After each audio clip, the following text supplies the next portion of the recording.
Alright. Jackie Robinson, down the block, 146 at Bradhurst. We come out after the gym. We got a basketball in our hand, basketball shorts, sweats, duffel bags. They see duffel bags, 2 DT cars, run out, hop out, boop, boop. Mind you, one of my mans twisted his ankle. They rushed him to the floor.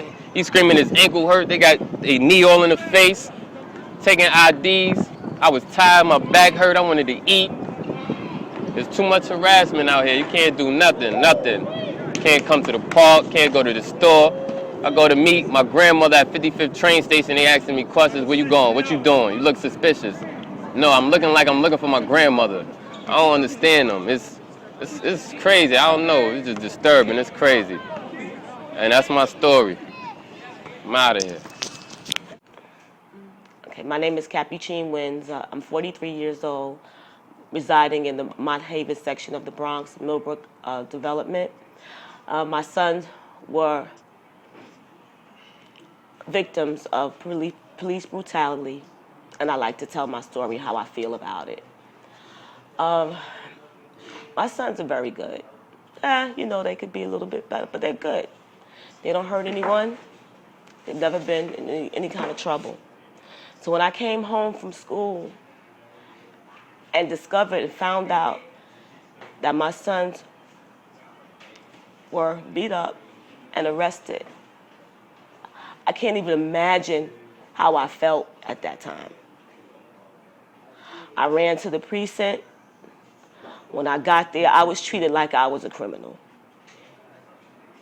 No one could tell me where my sons were, what they were doing. I finally found out, while I was at the precinct, there was an ambulance parked in front of the precinct. No one told me that was for my son.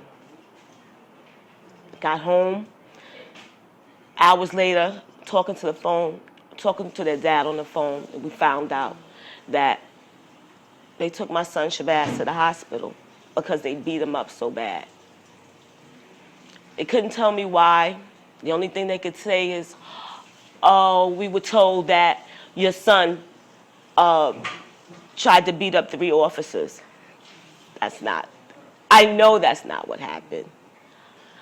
We got to the hospital, and with the lawyer, their grandfather, their uncle, the dad, myself, and we weren't even allowed to see him. For 3 days, we weren't allowed to see our son. I finally saw him on his arraignment. When I saw him, I broke down. His face was swollen, his eyes were red. Even the court officers in there couldn't believe how they beat him up. And he didn't do anything. He just went down to see what was happening with his brother. There's nothing wrong with that.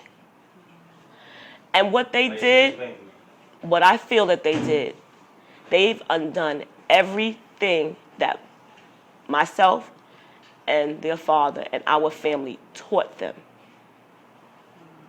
And that's what hurts me the most. Not only that they were brutalized, that's one thing that they have to deal with. Now they have to deal with this psychologically and how they look at life in general. How I look at life in general now. I work for the city, and a lot of the times I have to interact with officers. You cannot imagine how hard that is for me, because I have to be professional, but I still have this feeling inside of me that you could have been one of the ones that hurt my sons. Or you might be out there hurting somebody else's child. So what I really want done is, like I said, it's bigger than Officer Geraldo or bigger than the officers. We have to take it further. This has to go to the legislation, because we know this is what stopping and frisk is about. How can you be in trouble for living around, for existing in your own neighborhood where we've lived at since they were little babies? No one should feel like an outsider in their own home. That's all I have to say right now.